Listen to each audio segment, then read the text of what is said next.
سب مرد فیصل بھائی کی طرح نہیں ہوتے ہیں میری بہن، جو اپنے بیوی بچوں کو ایک بہتر لائف سٹائل دینے کے لیے اور ان کی سب خواہشات پوری کرنے کے لیے کولہو کے بیل کی طرح دن رات کام کر رہے ہیں۔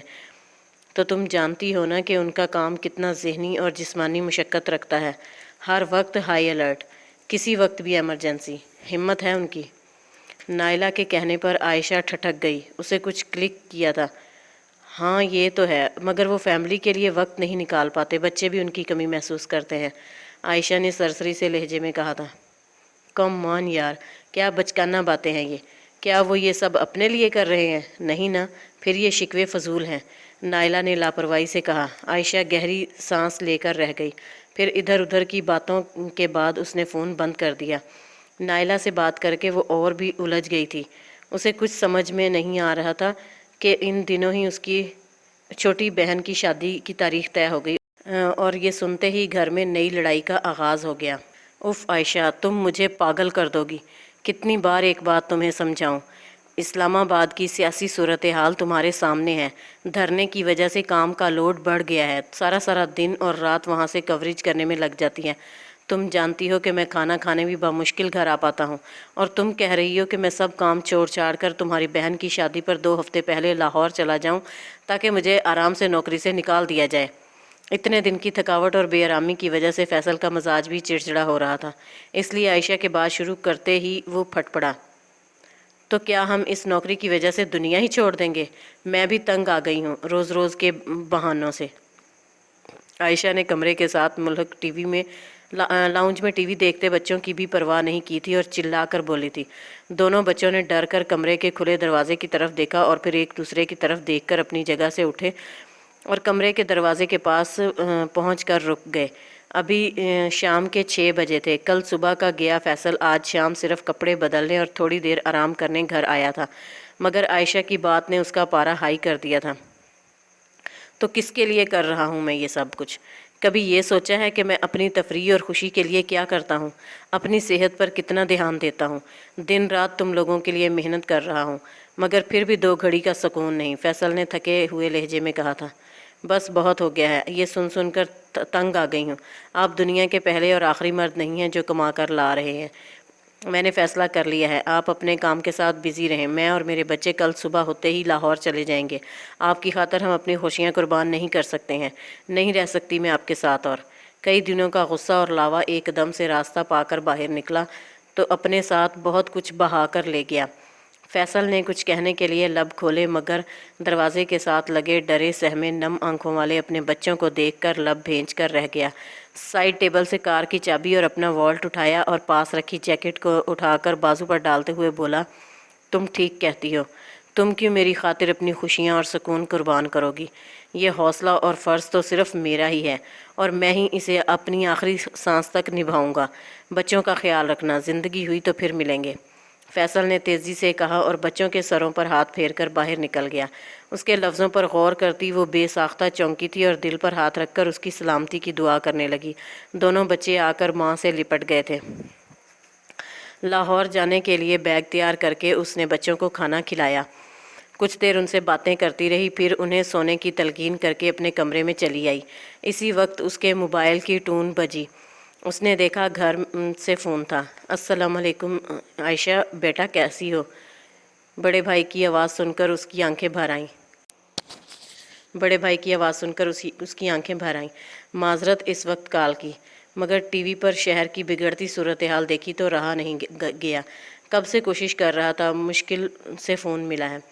میرے خیال سے نیٹ ورک پرابلم کر رہا ہوگا، آخر سارا شہر ہی زیر عتاب آیا ہوا ہے ان دھرنوں کی وجہ سے۔ بڑے بھائی کی بات سن کر عائشہ کا دل دھک سے رہ گیا۔ اپنی تیاریوں میں وہ بھول ہی گئی تھی کہ شہر کی کیا صورتحال ہے۔ بڑے بھائی کو تسلی دے کر اس نے فون بند کیا اور فوراً فیصل کا نمبر ملایا، جو بند ملا۔ عائشہ نے پریشانی کے عالم میں ٹی وی آن کیا۔ ہر نیوز چینل پر ایک جیسی خبریں ہی چل رہی تھیں، دھرنے کے شرکاء اور پولیس کی کارروائی، کہیں لاٹھی چارج، کہیں شیلنگ، غرض ایک افراتفری کا عالم تھا۔ کہیں ٹی وی چینل کے لوگوں پر تشدد اور حملے ہوئے تھے، کہیں کوئی کیمرہ مین زخمی حالت میں پڑا ہوا تھا، کہیں کوئی رپورٹر اپنے زخم دکھا رہا تھا۔ عائشہ کا دل خوف سے کانپنے لگا۔ پچھلے ایک ہفتے سے فیصل بھی اپنے ٹی وی چینل کی ٹیم کے ساتھ یہاں مصروف تھا۔ عائشہ نے دوبارہ اس کال ملائی مگر جواب میں ٹیپ بولنے لگی۔ عائشہ بے قراری سے ٹی وی کے آگے بیٹھ گئی اور اس کے لب بے اختیار فیصل کے لیے دعا مانگنے لگے۔ اپنی طرف سے ہر کوشش کرنے کے بعد وہ وضو کر کے جائے نماز پر بیٹھ گئی اور رو رو کر فیصل کی خیریت کی دعا کرنے لگی۔ رات کا 1 بج گیا تھا۔ شہر کی صورتحال قابو میں آ گئی تھی۔ اسی وقت فیصل کی کال آ گئی۔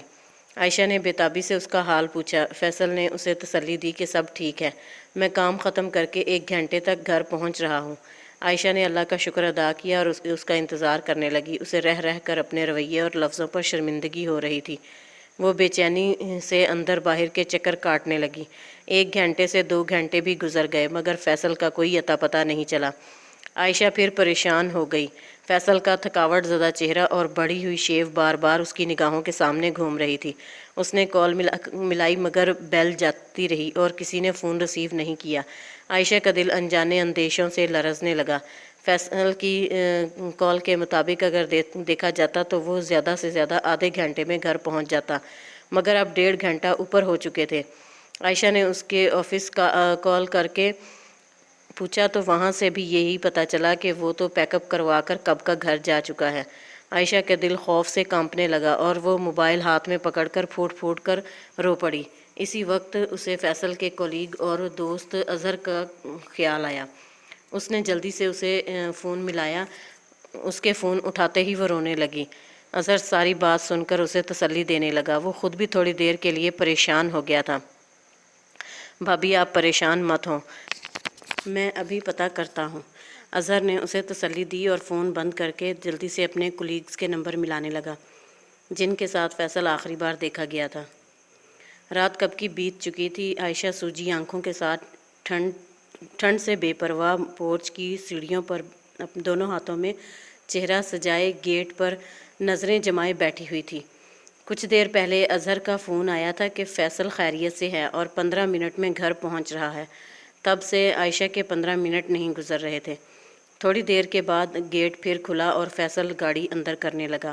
جیسے ہی وہ گاڑی کھڑی کر کے تھکے تھکے قدموں سے اندر کی طرف بڑھا، عائشہ آگے بڑھی اور اس کے بازو سے لگ کر پھوٹ پھوٹ کر رونے لگی۔ فیصل نے اس کا سر تھپکا۔ وہ دونوں پورچ کی سیڑھیوں پر بیٹھ گئے۔ چڑیوں کی چہچہاہٹ سے ساری فضا میں ایک شور تھا۔ جب عائشہ اچھی طرح رو چکی تو فیصل کی طرف دیکھنے لگی۔ فیصل کے چہرے پر تھکاوٹ تھی، کپڑے ملگجے تھے۔ کیا دیکھ رہی ہو؟ یہی کہ تمہارا شوہر ہر حال میں اچھا لگتا ہے نا؟ فیصل کے کہنے پر عائشہ بے ساختہ ہنس پڑی۔ فیصل مسکراتے ہوئے اسے دیکھنے لگا۔ اس صبح کی طرح اس کی مسکراہٹ میں بھی تازگی اور اجلا پن تھا۔ عائشہ اس کے اس طرح دیکھنے پر کنفیوز ہو گئی اور سر جھکا کر کچھ سوچنے لگی۔ فیصل نے اپنی جیکٹ اتار کر اس کے کندھوں پر رکھی تو وہ بے اختیار چونک کر اس کے چہرے کی طرف دیکھنے لگی۔ آج بھی وہ اس سے بے پرواہ اور بے خبر نہیں تھا۔ اسے اپنی تھکن اور تکلیف میں بھی عائشہ کا خیال تھا۔ وہ ہمیشہ سے ہی اتنا کیئرنگ تھا۔ تمہیں فون کرنے کے بعد میں وہاں سے نکلا تو راستے میں ایک دوست کو ڈراپ کرنے اس کے گھر چلا گیا۔ اس نے زبردستی اندر بلا لیا کہ چائے پی کر جانا۔ جب تک چائے بن کر آئی میں تھکاوٹ کی وجہ سے صوفے پر بیٹھا بیٹھا سو گیا۔ اس نے بھی مجھے جگانا مناسب نہیں سمجھا۔ میرا موبائل بھی گاڑی میں پڑا ہوا تھا، اس لیے مجھے تمہاری کالز کے بارے میں پتہ نہیں چل سکا، مگر جب اظہر کی کال آئی اس دوست کے نمبر پر تب اس نے مجھے جگا کر انفارم کیا۔ میں فوراً وہاں سے نکلا اور گھر کی طرف بھاگا۔ مجھے اندازہ ہے کہ تمہیں کتنی ذہنی اذیت اٹھانی پڑی ہوگی۔ میں بہت شرمندہ ہوں، فیصل نے تھکے ہوئے لہجے میں کہا۔ مسلسل جاگنے اور آنسو گیس کے شیلنگ کے دھوئیں کے باعث اس کی آنکھیں سرخ ہو رہی تھیں۔ پتہ نہیں کیوں میں ان سے اتنی بدگمان ہو گئی اور قدم قدم پر ان کا دل دکھانے لگی تھی۔ عائشہ کے سامنے کل شام کا منظر گھومنے لگا جب وہ کھانا کھائے بغیر گھر سے چلا گیا تھا۔ عائشہ نے اس کا سرد ہاتھ تھاما اور اس پر سر رکھ کر رو پڑی۔ یہ آنسو کہانی تھے اس گزری رات کی، پل پل کی اذیت اور انتظار کے۔ یہ آنسو تھے ہر لمحے ہر پل اس دل دکھانے اور زچ کرنے کے۔ یہ آنسو کہانی تھے اس کے اپنے بدصورت رویے پر پچھتاوے کے۔ مجھے معاف کر دیں فیصل، میں نے آپ کو سمجھنے، آپ کا ساتھ دینے کی بجائے لڑنے جھگڑنے میں وقت گزارا۔ میں بہت شرمندہ ہوں۔ عائشہ نے ہمت کر کے اپنی غلطی کا اعتراف کر ہی لیا تھا۔ فیصل نے اپنا ہاتھ چھڑایا۔ عائشہ نے حیرت سے اس کی طرف دیکھا۔ فیصل نے مسکراتے ہوئے اپنا بازو اس کے کندھے پر پھیلایا جیسے وہ اسے اپنی پناہ میں لے رہا ہو۔ عائشہ نے اطمینان سے مسکراتے ہوئے اس کے کندھے پر سر رکھ دیا۔ کچھ دیر دونوں ایسے ہی بیٹھے رہے۔ چلو جلدی کرو، دیر ہو رہی ہے۔ اچانک فیصل نے رسٹ واچ کی طرف دیکھتے ہوئے عجلت بھرے لہجے میں کہا۔ عائشہ چونک کر سیدھی ہوئی اور پریشانی سے گویا ہوئی۔ کیا آپ پھر آفس جا رہے ہیں؟ مگر ابھی تو آپ آئے ہیں۔ فیصل اپنی جگہ سے اٹھ کر کھڑا ہو گیا تھا اور اندر کی طرف رخ کرتے ہوئے بولا، میں نہیں، تم لاہور جا رہی ہو نا، بچوں سمیت ہمیشہ کے لیے مجھے چھوڑ کر۔ عائشہ اس کی شرارت سمجھ گئی تھی، اس لیے وہ بھی مسکرا کر بولی، میں نے اپنا ارادہ ملتوی کر دیا ہے۔ اچھا محترمہ، وہ کیوں؟ کیا میں اس مہربانی کی وجہ پوچھ سکتا ہوں؟ فیصل کا انداز کھوجتا ہوا سا تھا۔ جی کیوں نہیں؟ عائشہ کا انداز شاہانہ تھا۔ فیصل اس کی طرف سوالیہ نظروں سے دیکھنے لگا۔ ارادہ تو میرا بھی یہی تھا، مگر عائشہ نے ایک لمحے کے لیے توقف کیا، پھر بولی، جس شخص کی فکر اور پریشانی میں مبتلا ہو کر میں ایک رات نہیں گزار سکی ہوں، اس کے بغیر ساری زندگی کیسے گزاروں گی؟ ناچیز مشکور ہے آپ کا، فیصل نے سرخم کرتے ہوئے کہا تو عائشہ جھیم کر رہ گئی۔ دونوں مسکراتے ہوئے اندر چلے گئے۔ اجلے سویروں کے کسی گمنام کونے میں کھڑی وہ رات مسکرا رہی تھی، وہ رات جو محبتوں کے سب اجالوں کو اپنے ساتھ لائی تھی ہمیشہ کے لیے۔ اس کی بات سمجھنے کے لیے تیار نہیں تھی۔